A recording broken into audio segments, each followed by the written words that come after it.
In this video, we're going to start a smooth coil bowl. We're going to begin by rolling out a slab. You'll need some clay, a piece of canvas, 2 wood spacers, and a rolling pin. Flatten out your clay and then roll it.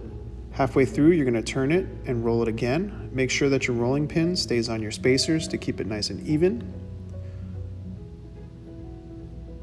Then we're going to trim the inside of a roll of tape. Cut it nice and clean. And then keep the excess clay for your coils.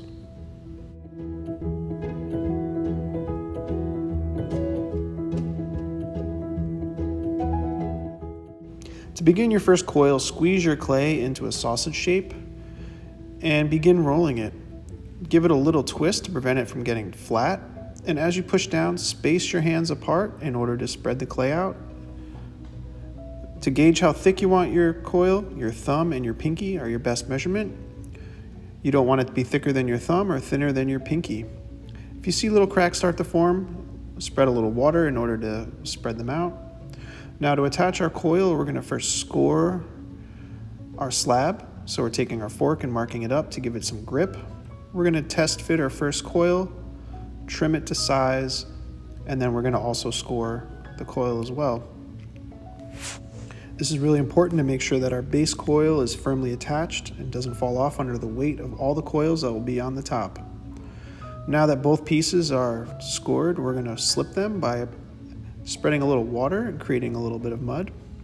We're going to attach our first coil right on the outside of our slab, and we're going to begin blending with a tool some of that clay on the inside to the base. And this is what firmly attaches our coils as we begin to build. Spread it out and smooth it as you go.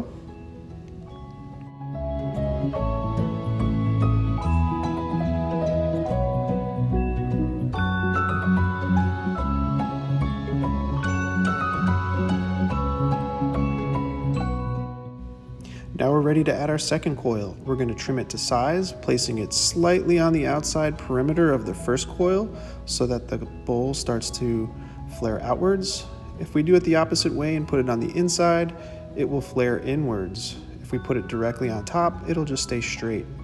Make sure to slip your coils when attaching them, just by wetting them if it's the second coil of the day or other coils that you've been adding on the same day. We're going to blend them the same way we did the first and smooth all the coils together as we work. Make sure to score and slip the first coil you add in each class period. But subsequent coils that you add later in the same class period, you can just simply wet it, attach it, and blend it together. We're going to make some more coils again, giving the clay a little twist in order to keep it from getting too flat. Spread our hands as we roll it to stretch the clay out, and smooth out any cracks using a bit of water. Now we're going to wet it again and follow the same pattern. We're going to attach it to the outside edge of the coil below. Make sure it's firmly attached, and then blend it and smooth it as we go. This process is pretty repetitive. We follow the same pattern again and again in order to build our pot.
After we have a couple coil rings going, we're going to flip the pot over and blend the outside edges as well.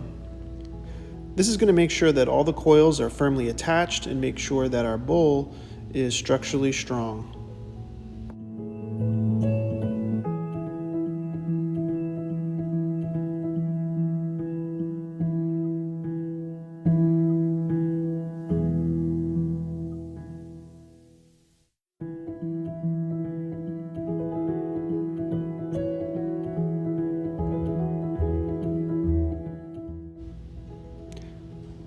Now that all of the coils are successfully blended, I'm going to take a rib tool and try to start smoothing it out a bit.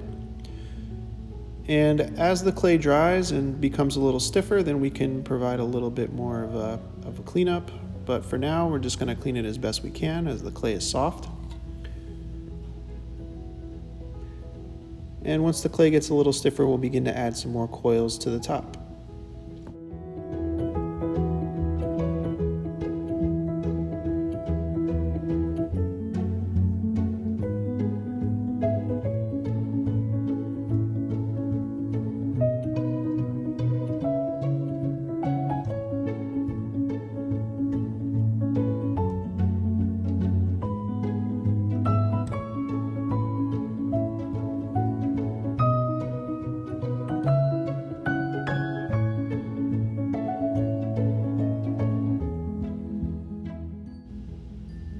And I'm going to add one more coil to the top, attaching it just as I have before, slightly on the outside of the perimeter below it.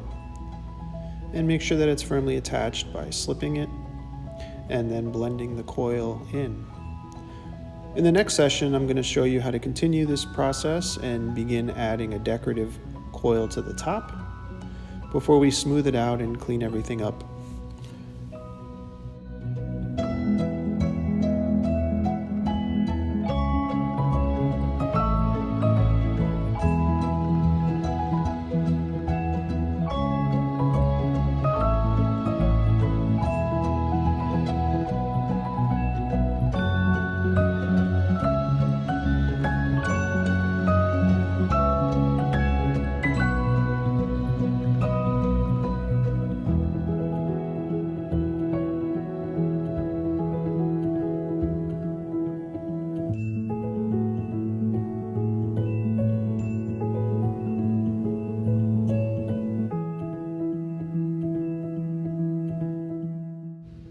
And that's it for this session.